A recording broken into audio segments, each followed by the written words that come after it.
స్నేహితులమైనందుకు తమ్ముడా సంగయ్యా నేను ఏ అడవిల కన్నా వెళ్ళిపోయి పోడు కొట్టుకొని పొలము దున్నుకొని బ్రతుకుతా తమ్ముడా సంగయ్య విరాట్ విశ్వకర్మ నీ చేత నాకు ఒకటి నాగలి వేసి తమ్మే నా తమ్ముడు నాగలి తీసుకొని నేను పోతా చిన్ననాటి స్నేహితులము నా తమ్ముడా ఒక తల్లి గర్భమున పుట్టినట్టుగా మనము ఒక కంచానది నా తమ్ముడు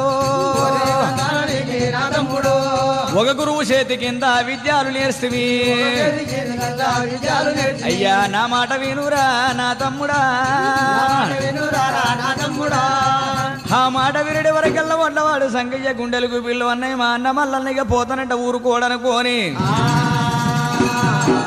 సచ్చానగని గ్రేమి అటువంటి ఉలిబాటు గడిగినాడు కంకణం కట్టినాడు మల్లయ్య పేరు మీద